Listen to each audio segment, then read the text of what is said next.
Arabs are the most maligned group in the history of Hollywood. They're portrayed basically as subhumans. Untermenschen, a term used by Nazis to vilify gypsies and Jews. These images have been with us for more than a century.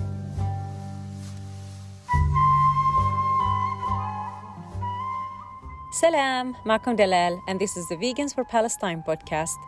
This episode explores how Palestinian filmmaker Mosa-Peterkin challenges Hollywood's long history of anti-Arab and anti-Palestinian stereotypes. In conversation with Rayan, Lee reflects on identity, storytelling, and the barriers Palestinian creatives face in an industry where their stories are often treated as quote, too political.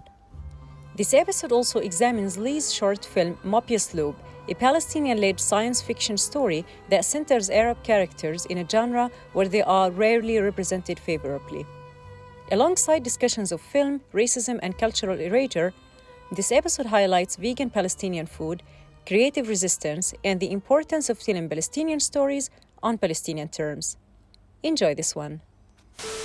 So my name, Lee, was derived from basically my parents not knowing what to name me for 3 months. My name was Boy Peterkin on my birth certificate. After I was born, the nurse was like, you can't leave the hospital with him until you name him. And my dad was like, I'm not naming my child just to fill out your paperwork, okay, lady? And she was like, well, then we'll put Boy on the birth certificate, you can come back and change it. And he's like, yeah, fine, we're doing that. And so they brought me home. And then 3 months later, my grandfather, my Sido, was like, how does he not have a name? We need to name him. So they gathered the family together and everyone wrote names down on pieces of paper and they literally put it into a hat. And my mom was the one who actually came up with Lee because of Lee Iacocca, who at the time was running Ford Motor Company. And he's responsible for the Ford Mustang coming out and saving the company from going into bankruptcy. So my mom wanted to name me after a successful person. And so my aunt, who was helping take care of me at that time, she pulled the name out of the hat, and hence Lee. But yeah, and I was gonna say as well, just to tack onto that naming in my family is pretty interesting because like we all have such anglicized names. My oldest brother Ryan, middle brother Sean, I'm Lee. Our last name's Peterkin, but I'm half Palestinian. And nobody ever could understand that. I have fair skin from my dad's side. But like my grandfather, who's from Haifa originally and forced to leave Haifa in 1948, he worked for British Petroleum. I presume he was present in December of 1947 where there was, I don't know if you remember this, but the Zionist attack on the oil company on BP. At that time, my grandfather had named like half of his children English names because he wanted to get in good with the company. Then 1948 happened and he was forced to leave Haifa and he moved inland. He moved east to Rameh, which is like a small like farm village. And after that, he named the rest of his children Arab names. So I always thought it was interesting growing up, and having, my Aunt Victoria and then my Uncle Khalil, like having these like completely different names, but going like, why do some have just like straight up English names and others don't? But then hearing that story all made sense. And I'm Lee. And I recently actually tacked on my mother's maiden name to my last name just because I want people to signify, who I am when you read my name and see my face. Like, it's important to me. I'm a filmmaker. I live in Los Angeles, literally on Hollywood Boulevard. It's like steps away from my building. And yeah, I've been writing and directing for close to 20 years, mostly small scale stuff. I had mostly operated out of my production company as it's like a micro budget small production company called Treo Pictures. Through that company, I've wrote, directed, produced, edited. I basically have a turnkey production company that where I've done commercials, music videos, short films, Smaller, like maybe we call it day playing on features, where you're just like there for a day or two, doing certain things. Promotional videos, all kinds of stuff, like everything that could be shot, I've shot in some capacity. And what's it like being Arab or Palestinian in the industry? It's really special because you carry a certain knowledge with you, and me in particular, I feel like I'm an undercover Arab, so I often hear other people's true thoughts on what they think of Arabs and or Palestinians specifically. And so a lot of times I found myself in rooms whether like it was stories that are involve some sort of Zionist element to it, and then I chime in and bring up the racist nature of it, and then nobody realized it was racist until I said something. From that to me wanting to actually pitch stories, and those stories, basically those pitches always being rejected because no one ever really wanted to touch the subject of Palestine or Palestinians, because that topic tends to be too political. But yet any other political topic is not taboo and totally touchable. And that's just the truth. It's something I've dealt with my whole life, and is the reason why most of the stories that I've even written or directed, shot, or been a part of don't involve those stories.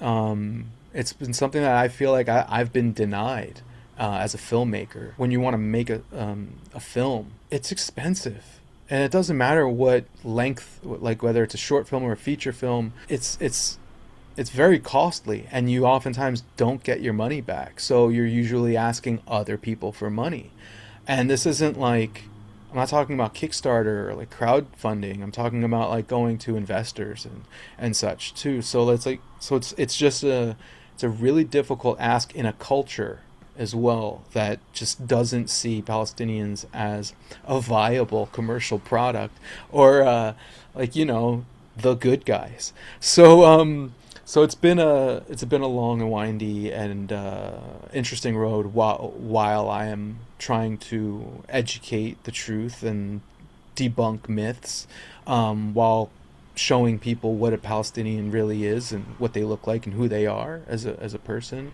And then I would say later in my, more recently, in the more recent years, like maybe 6 or 7 years, I've taken a different tack where I'm like, you know what? I don't really care anymore. If it kills my career to want to make stories that involve the characters I want to involve in my stories, then let it kill my career. Fuck it, if I may say.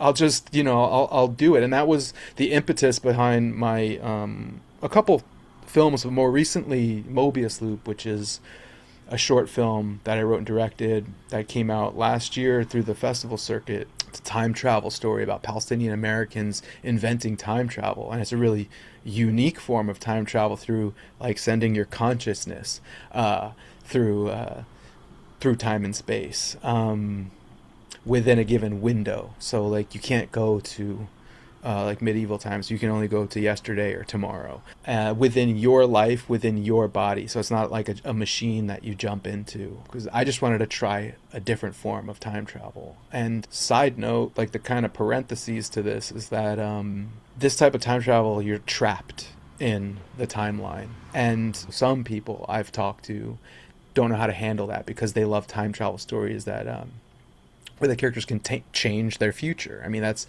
usually the draw for a time travel story, is I can go back in time and change the outcome of events. But coming from a culture where we never control our narrative, when you go back and read the history books or watch the documentaries of what has happened to the Palestinian people, it's a story that repeats itself time and time again, and we have seemingly no control over our destiny. And that's a very trapped feeling to be having. And so I wanted to basically express that through this also form of time travel, where you can't change the outcome, but you can relive it. You can investigate. You can bring things forward with you, especially when it's a drug that you take, and when the drug wears off, you re-enter your timeline again, where all what is it, chances open up again, like, and anything can happen. And the short film, I'll also mention this lastly, that it was meant to be the precursor to the feature. So this film is really just about the invention of the time travel. We get to see who invented it and how it came about. So let me get this straight. You work in an industry that is hostile to our existence, whereby we're asked to be palatable to them, and palatable means to them not to exist, not to show elements of our culture, not to show us in ways that do not villainize us. And you took that experience and you were like, okay, well, when I create a short film, it's going to be all about Palestinians in an industry that doesn't want any films about Palestinians in a positive way, whereby we tell our stories. And that's a really, really bold step, and it's something that I commend you for. Did these racist experiences in Hollywood shape your approach in this film? Is that what inspired you to make Palestinians front and center? What I feel like I've come to understand about making films, watching films, growing up on Hollywood films too, is like I have a particular sensitivity towards how Arabs are treated, right? And also how they're perceived and how people want to see them. So there's a delicate balance and a dance that I feel like I have to do with wanting people to, I want, non-Arabs to be interested in Arabs. I want people to want to understand who Palestinians are. And so with this film, the idea was to basically tell the story of characters who remind me of my family, who are American, they speak English, and throw in those Arab words during naturally in the middle of sentences and such, and include food, involve imagery like symbols, there's Palestinian symbols all throughout. They're like kind of Easter eggs. Like you have there's a watermelon in there. You can find it. You might not see it immediately, like overtly, but it's there. The color schemes. I use the lighting to represent the Palestinian flag. So you see just splashes of red and green, and there's black in the scene and white in the props. So when it all comes together, it's all there right in front of your face, and and people have seen it, especially people who are tuned, they see it, but then the other people who just aren't quite tuned, they might not. But when you tell them, it's cool to see their reaction, because we have such a rich culture, and you can imbue your stories and your films with such richness, and people will enjoy it as long as the story is interesting, as long as it's a fascinating idea, it's a unique subject. We can kind of Trojan horse it, and that's kind of the idea here. Was to kind of Trojan horse it. It's a film that pretty much anyone can watch and not feel like they're learning something about a culture they know nothing about. It's the idea is supposed to be see how they're just like us, see how they're just like you, because we're human. That's kind of the idea. And I feel like once we get over that dumb little hurdle, then the rest can follow. I truly believe we need thousands upon thousands of films and stories to be told. Isn't that something where we're living at a time where we have to remind non-Arabs that, hey, we're human too? And when that's the starting point of the discourse, what does that say about our predicament? Yeah, well, the funny thing about it too is that you can't call it out and say it for what it is. You have to insinuate it so that they can figure it out for themselves. And that's a tricky thing to do, because especially when it comes to film, if the audience feels any sort of didactic expression from the story, they're out. They're checked out. They don't want to be told what to think or how to think. They don't want to be educated. They just want to experience something, go through an emotional catharsis of some kind. And so that's I think the delicate balancing act of wanting to tell these stories with these people and get the audience to care and to learn to care and to realize that you can't tell them they've been dehumanizing Palestinians, but maybe you can help them just pluck out some of the wiring that's been like created in their heads about it. Can you tell me about how the film was received? After every screening, having conversations in the lobbies of these movie theaters, it's been amazing. It's been really cool to just have these conversations with all types of people. I mean, I had people like, I wasn't expecting it, but people like crying, like telling me about how much it meant to them, even if they're not Arab. And I think that's one of the things as well about what I wanted to make, was that a film that would, when you say like scientist, doctor, most people just think white guy. But then when you put like an Arab woman in that role and they're inventing time travel and it's like a fun, cool, interesting like thing, like it becomes political, and but in a good way, like not in a dirty like kind of too like political way, but it's like all of a sudden people see the like what is possible, and hearing people talk about that too, like where else could this go, like what else could be made, like hearing those things is really awesome, and hearing people excited for like the stories I want to make beyond that has been really, really cool because of that. Before we talk about the vegan element of the film, which I find really, really interesting, I just want to bring up something you and I talked about earlier on, and it was the real bad Arabs phenomenon, which has occurred all over Hollywood for a very long time. Did you want to talk a bit about that? Because you and I have both read the book by Jack Shaheen, which is called Real Bad Arabs, which is an analysis of Hollywood films and their depictions of Arabs and Palestinians.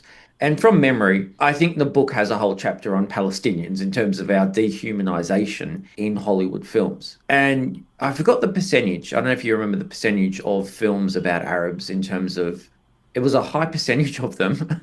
Was it something like 70 or 80% were derogatory, were Orientalist depictions? Like in the 90%, like over 90%. Wow. Yeah, because I want to say, if the number vaguely remember is around him, Jack Shaheen, gathering around 960 something films, like 966 or something like that, and like over 930 of them showed Arabs and Palestinians in particular in a negative light, like 930 something. And people can't point to one reason or another why they just know Palestinians are inherently violent or barbaric or this, that, and the other thing, or hostile, yet being, in my very intimate experience, the most hospitable people on the planet, which I think is just such a tragedy of all of the tragedies. But yeah, and so since I'm just like, such a film guy, I love movies, and talking to friends and colleagues or new acquaintances or whatever, or what have you,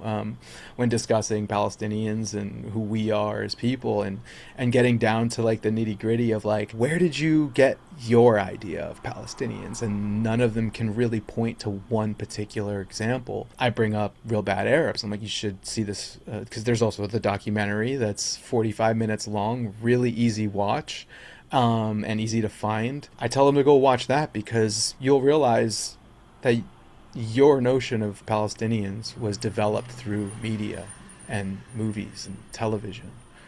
And I always bring up Back to the Future, because Back to the Future is such an iconic American classic film about time travel, and nobody remembers the inciting incident of the movie is Libyan terrorists chasing after Doc Brown for his plutonium with AK-47s and keffiyehs, and they're screaming in this like gibberish-like Arabic. So people never remember that, but that seed was planted. Oh my God. They found me. I don't know how, but they found me. Run for it, Marty! Who? Who do you think? The Libyans! Holy shit! I'll roll their fire!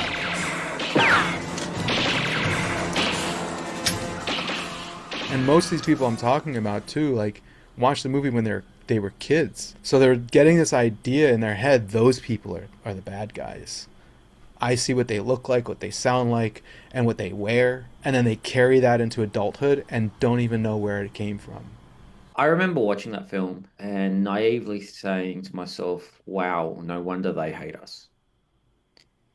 And I think a part of me also thought, well, then it's up to me to sort of destroy the stereotype and show them that I can be a good person, until I realized that, hey, it's their stereotype, it's their misconception, it's their racist, Orientalist perception of me.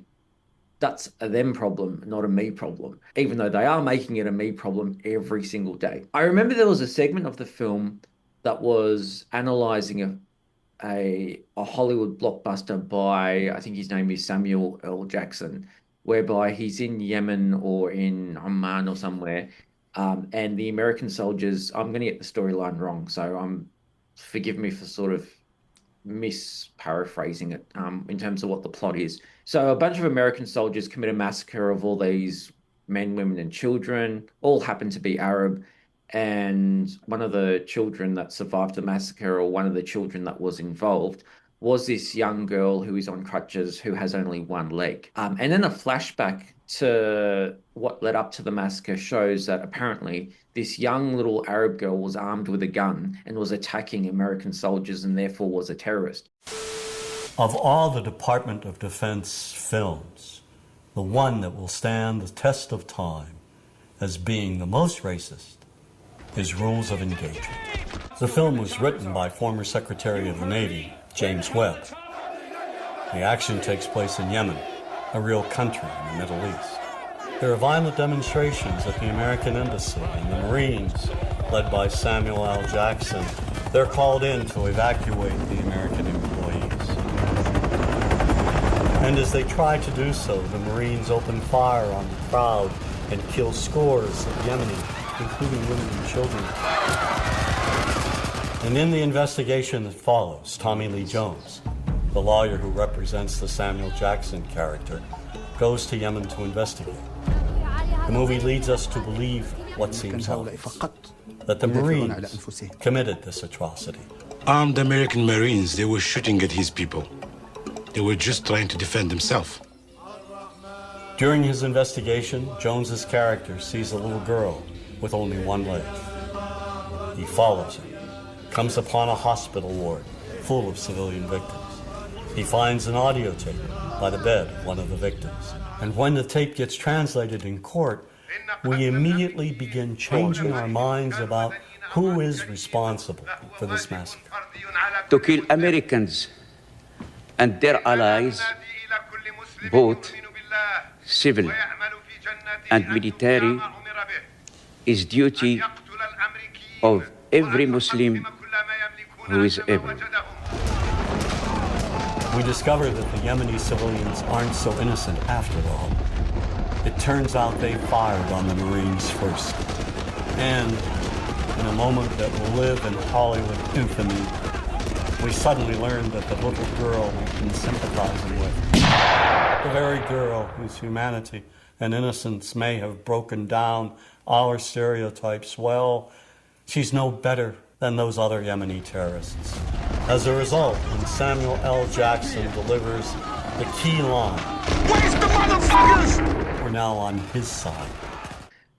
And when you look at that representation of who we are, and then you look at the discourses that have surfaced in the genocide of how we are all villainized, all the people, all the Palestinians in Gaza, we are villainized.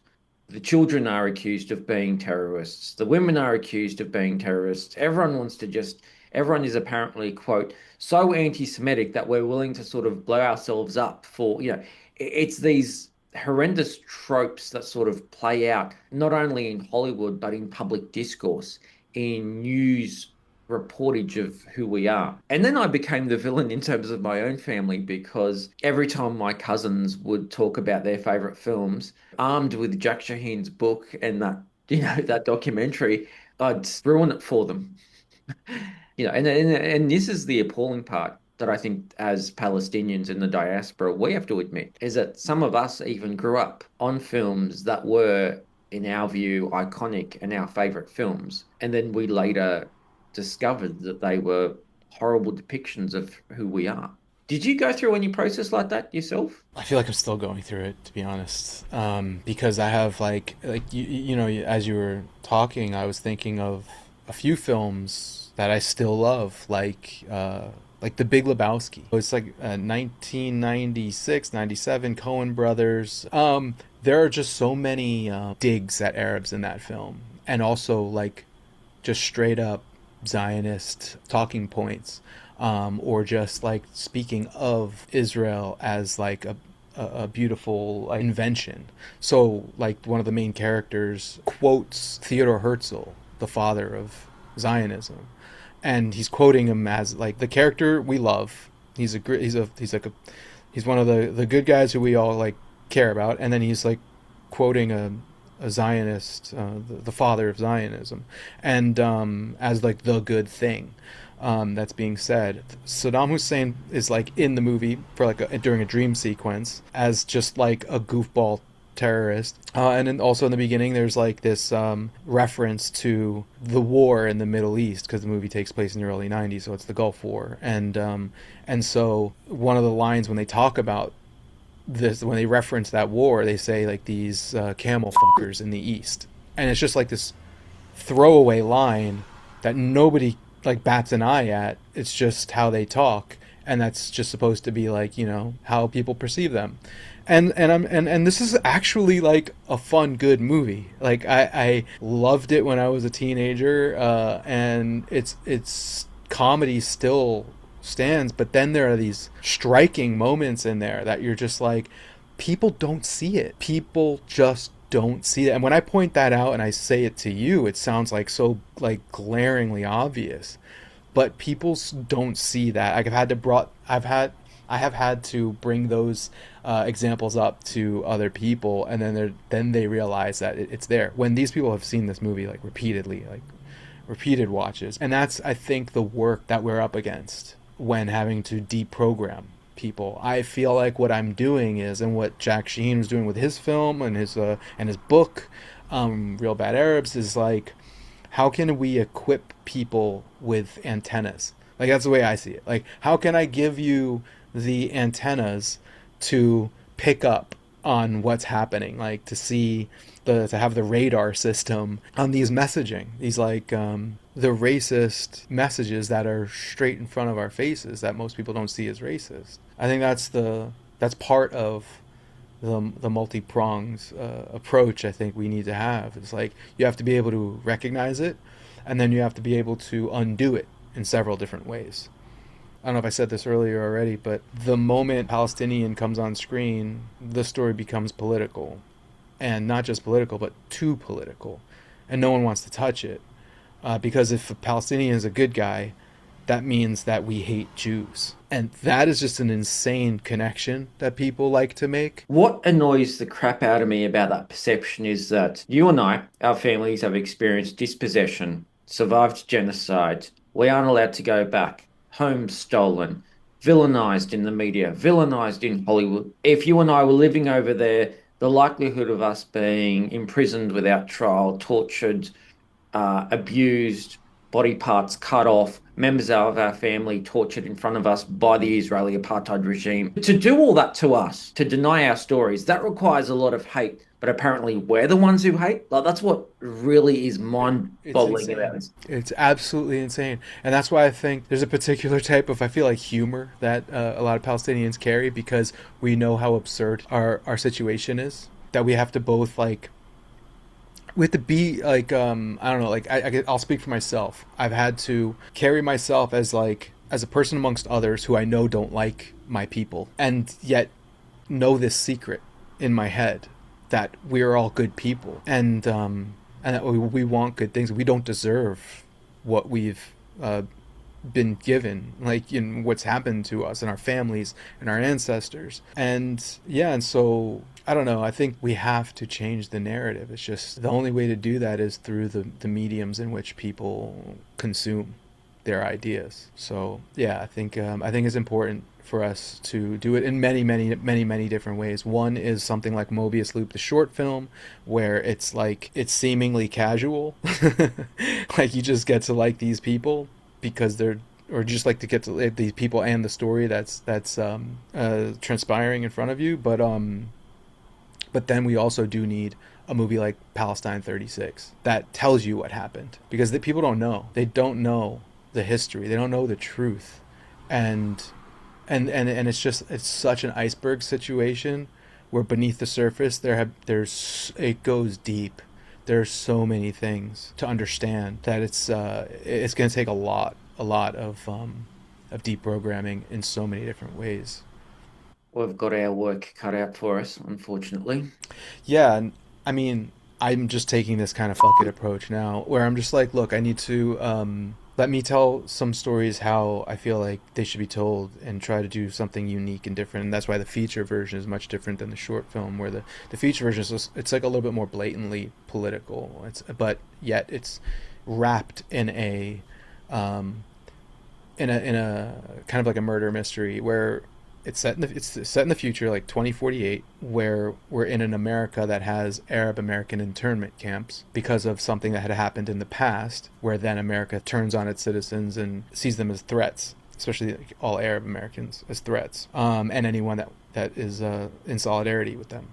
So, but the story really focuses in on the main character, who's a surgeon who conducts a surgery on a senator who was the architect of these internment camps. He dies during the surgery, but the surgeon, who is Arab American, and the only reason why she's able to operate on this guy is because she's been given special privileges, because she's one of the very few who don't have to live in the internment camps. And she goes from someone who's very like apolitical to then being accused of murdering this senator who died just during the surgery because of complications.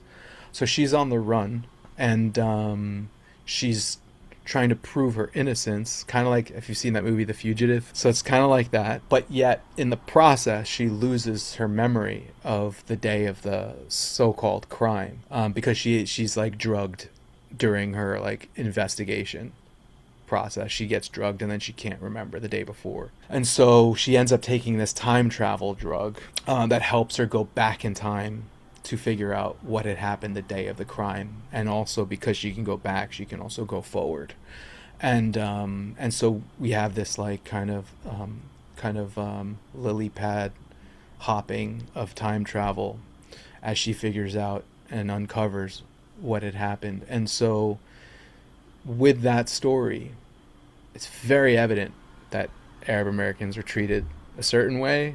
It involves organ trafficking, it involves false flag terrorist attacks, and that's because I couldn't help but be more honest about what has been going on, and more blatant about it, not honest but just blatant about it in a fiction as well, in a science fiction. And part of that was because through the last 3 years of genocide, I realized something about film. That it's that like every year we see these Holocaust films come out, and the point of them coming out is supposed to be like never again, right? Like it's a lesson that we're supposed to be maintaining, that like we don't do this to people. And then this genocide occurs, and suddenly like that rule just doesn't apply, and yet these Holocaust films are still coming out, these World War II stories. And so like it's just to remind you who the real victims are, the white European people who are the victims. And so so when thinking about making turning this short into the feature, I just couldn't help but to go like, I think I need to be just a little bit more on the nose, because it seems like people haven't learned the lesson, and it doesn't seem like they're going to learn the lesson.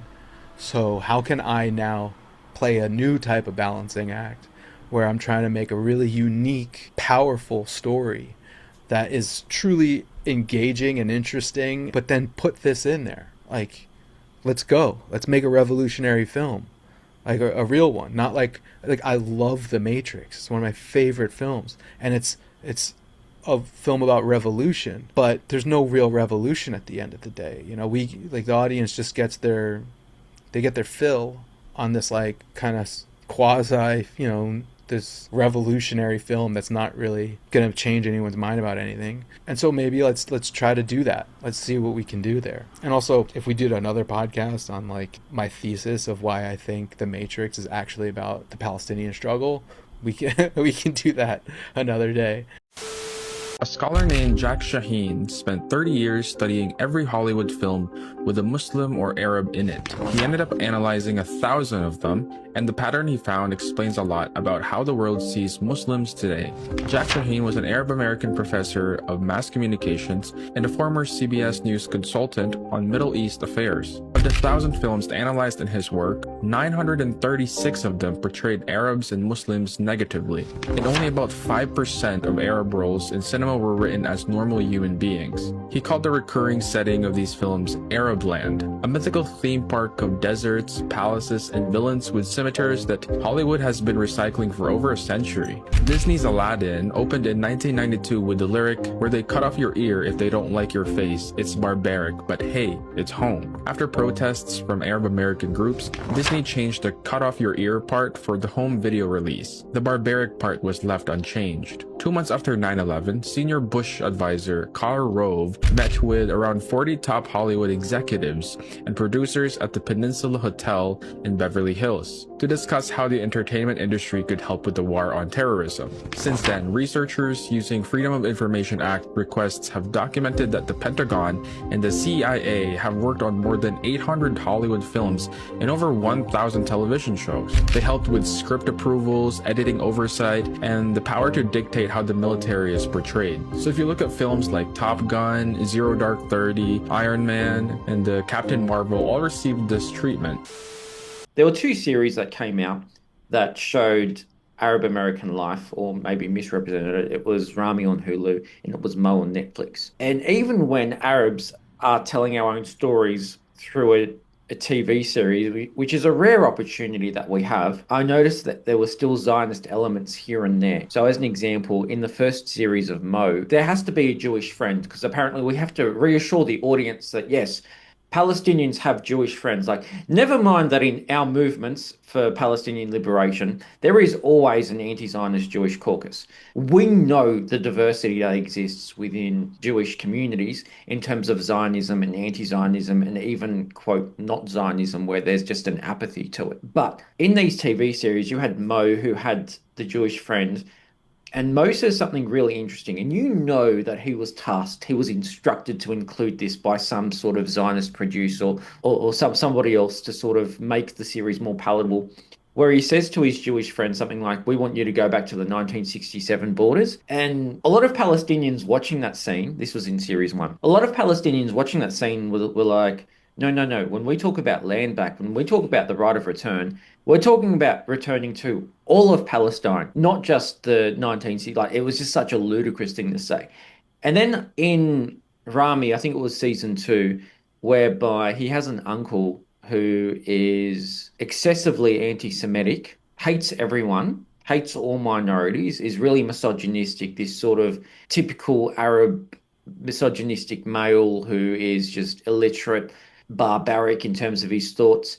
Anyway, Rami actually travels to, quote, the state of Israel for business purposes. And even when we tell our own stories as Arabs, as Palestinians, we are often in predicaments where we have to reassure Zionists that their Zionism is present within our stories. And that is what is so unsettling. Yeah, I've seen them. Not all of Rami. I just kind of fell off. I don't know. I kind of grew disinterested at some point. But I have definitely gone through Mo. But I would say this: American culture is Zionist by default. It's part of the wiring of our culture, and to deprogram that it's a very nuanced game to play that we know we have to do, but they don't know that they're part of. And It almost also feels like the Dunning-Kruger effect, that the Dunning-Kruger like phenomenon where like the less you know, the more confident you are about something, and so that's what I feel like we're dealing with. We're having to, and the way I've analogized it to a friend of mine was like, imagine you're on the witness stand. We have to not only tell our story, but also prove to people that we mean well. And that's a double task that no one else has to do. Usually people just get to tell their story. We're interrogated when we're just trying to tell you what our truth is. And which is wild, again, because, as you've noted earlier, the insanity that they conduct and their persecutions are so blatant and visible, like, and exposed. Like, it's right there for anyone to see. But then yet somehow our people don't see it. Our cultures don't see it in America, and so and obviously elsewhere. So when it comes to like shows like Mo and Rami, and when you're like writing these scenarios in, we have to do a task that no one else has to do, which is prove that we actually mean well while telling you who we are. And that is just like yet another one of the tragedies, these endless tragedies, where we have to kind of uncaricature ourselves, and like these fantasies of us have just been developed. So we have to play these like games, these like, you know, psychological games to go like, look, we're good. I have a Jewish friend and we can be like friends and do all these things with each other because we're people, right? So yeah, I think when those shows, and we're at the very beginning, we're at the precipice of just trying to get Americans in the Western world, especially, and many others like that to just even be interested, just to even show a little interest, to go like, who are we actually? Who are we really? And I got a cool story to tell, so sit down and listen. And so because we're at the very beginning, we're at the infancy of actual equality, like someday it may be there, but right now we're at the very beginnings of it, where we have to play these ridiculous games. It's literally like educating like toddlers. I mean, not to like, it's not to be condescending or belittling of anybody, but it's just that how you speak to a toddler is not how you speak to an adult, because when you speak to an adult, there's a lot of context that the two of you share and understand. But when you're speaking to a toddler, they don't understand a lot of context, and you have to kind of, they don't, and like I heard that you don't understand sarcasm until you're 7. So like you're talking to people who don't understand sarcasm. Like imagine that. And that's kind of how we have to. So if we're gonna make these stories that we really want to tell and make these shows and these movies and stuff, like to people who, like, in their mind, the given fact is that these Arabs are like, there's something aggressive about them, and and they probably most likely hate Jews. So that's just, we are forced to have to bring it into the conversation. And it's just like kind of like what you were saying about with Mo and Rami, that like you have to not only tell your story, but you have to tell theirs as well, because it proves that we mean well. And they don't have to do that. They never do. It's the opposite. They just trample on top of you, and everyone goes like, yeah, you deserved it. Let's go back to Mobius Loop, which I'm really excited to see, and I'm pretty sure that our listeners are going to be excited to see it as well. There is a vegan element to the film, which I'd like you to tell me about. Yeah, so I've been vegan since 2013, and it's funny how people don't know how being Palestinian and how vegan can work. and I love actually making food for people, because I get to show them how amazing Palestinian food can be. That's also vegan. And so when making this film, I did 2 things. One, I employed my cousin, who's an incredible chef. And 2, I wanted to make sure that we had a vegan set, because to me, when you see that little like credit at the end credits, that line that says like no animal was harmed during the making of this film, like I truly wanted to embody that in our film and not even have the food be from animals. So truly no animal was harmed during the making of our movie. And so I obviously let everybody know well ahead of time that this was going to be a completely vegan set. And the coolest thing about it was that on set, nearly all of the crew had expressed how good the food was. I mean, pretty much everybody expressed how good the food was, and some of them, and we're talking about like these are people who are like, I brought in professionals who do this for a living, you know, in Hollywood, and many of them said this is the best food they've ever had on a set, period. And I'm like, that made my whole production. That's amazing, like to hear, because not only do I want to, cause less suffering, I also want good food, and I want people to experience good food. And that's like the yet another myth that people like buy into, is this idea that like we just eat lettuce leaves or something. So yeah, it was so cool to have a completely vegan set. I'm really looking forward to watching the film, and I'll be doing that as soon as I finish recording this podcast episode, that's for sure. And before you go, what's your favorite Palestinian vegan dish? Honestly, all right, so obviously falafel. I love falafel, but I've been making this, real quick, super quick, short story, like while navigating through some kind of almost depression during the genocide, I needed something to ground me, and I found this cookbook called The Palestinian Table by Reem Kassis. And when I opened the book and I read the introduction, it said her father's from Rameh, which is where my family is from, where my mom grew up, where my aunts and uncles grew up, and the food that they make is the food they grew up with. And so it was the same food in this cookbook, was the same food that my family was making in Rameh. So I'm like, oh my God, I have to make all of these dishes. And I know this is a really long way of getting to the answer to the question, but while veganizing a lot of the dishes, I was like, this is the food I grew up with. I was like, my childhood was so like instantly accessible through this food. And it was the spice, the 9 spice mix in that cookbook.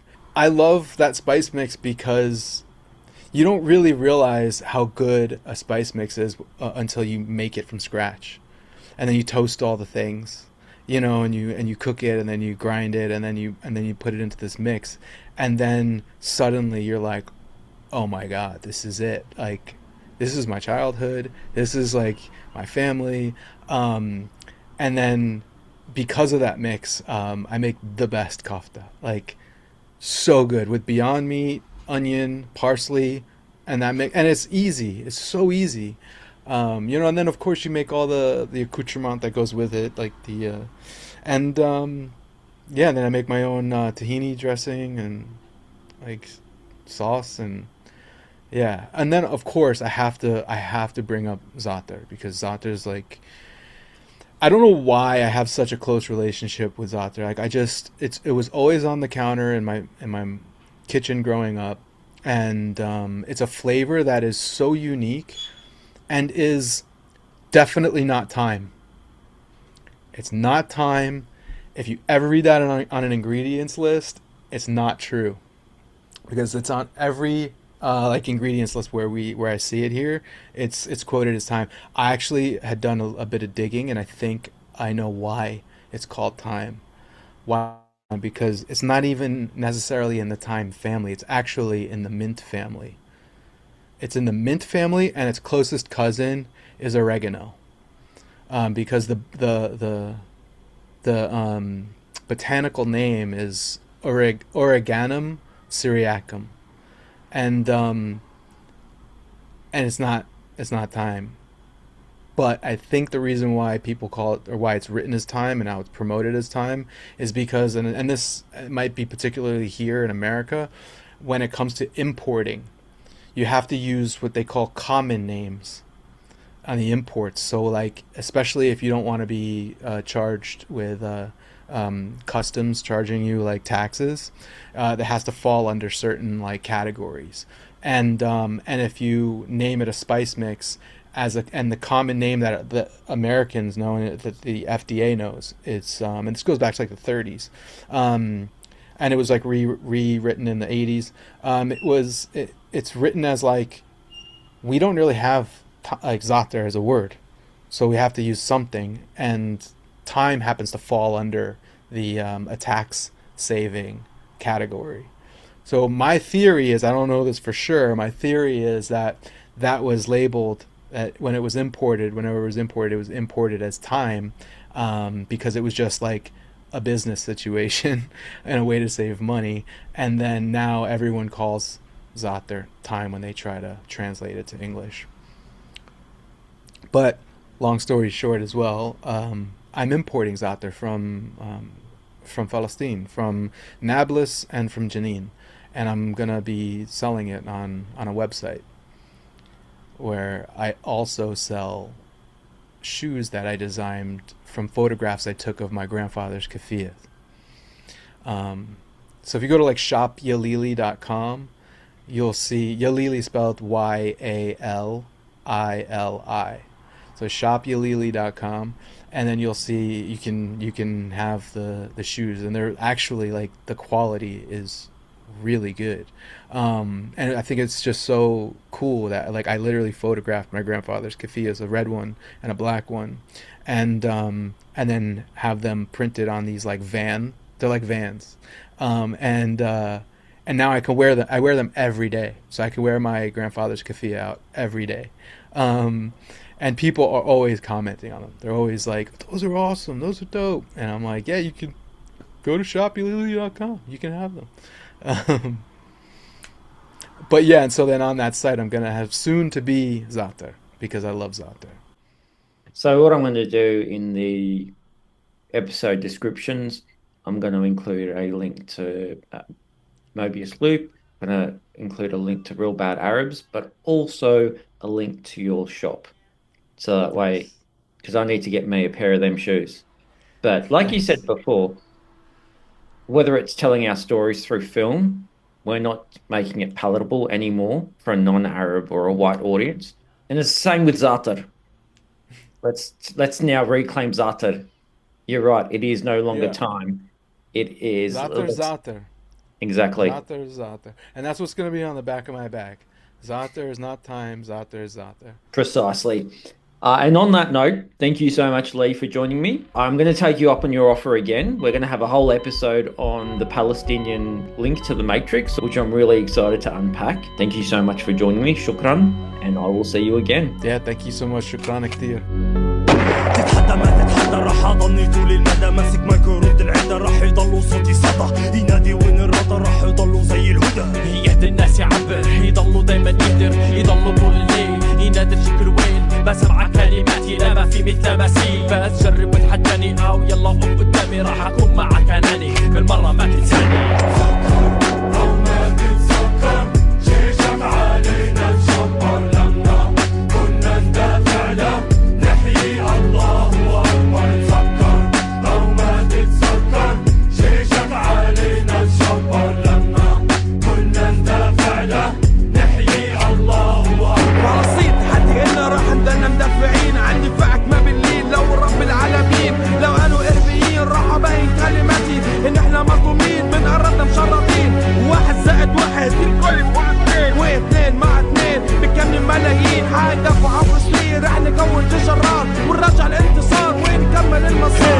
أنا انولدت من رحم معاناة عشان فلسطيني بيقولوا شو معناه راح أعرفك شو المعنى من فلسطين الما بيرضى بالذلة والإهانة بس انت الحكم القاضي اللي بيسف الأراضي وانت كمان الجاي بياخد أرواحنا بثواني ما بعرف من وين جاني هالعدو الغير إنساني بالك ومش بالك بس فلسطيني خد بالك خد بالك فكر أو ما تتذكر جيشك علينا تشبر لما كنا ندافع له نحيي الله أكبر تذكر أو ما تتذكر جيشك علينا تشبر لما كنا ندافع له نحيي الله أكبر شعلتنا وشمعتنا لساتها منطفت الكلمة الأولى انقالت الثانية عنا طلعت عيون دموعها نشفت ألم بحمل الكون حلم عايش عشانه قلب لمه ممنون ديار كنعان ميزو ونار باسم البي ار جينا وعديناه ومثل بنغنينا وارواحنا إلها ضربت خبط وصابت هدف احنا إلها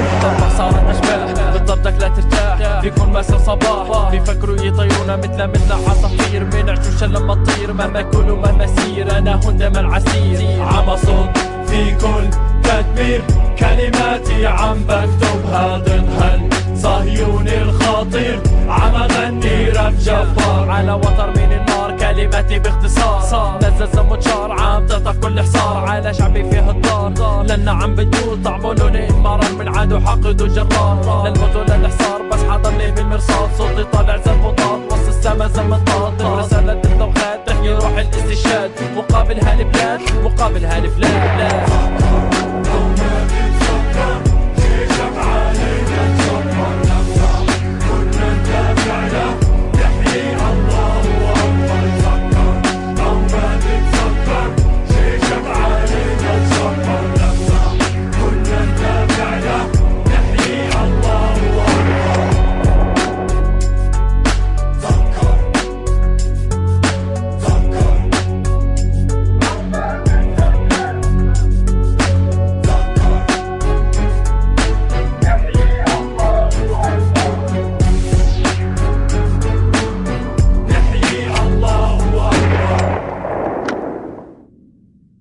My video yesterday really upset some people, and I think that perhaps that's my fault for not being clear enough about my belief system. So here it is. Free Palestine, free Sudan, free Congo, Black Lives Matter, trans rights are human rights. I love my constitutional right to an abortion. I love the girls, gays and babes. If your feminism isn't intersectional, it's white supremacy in a wig. Fuck the patriarchy, tax the rich, billionaires should not exist. If the conversation around land expropriation makes you uncomfortable, you have some emotional unpacking to do. Modern day beauty standards were very likely set by pedophiles. Silent men are complicit men. And I don't think white women should be getting BBLs.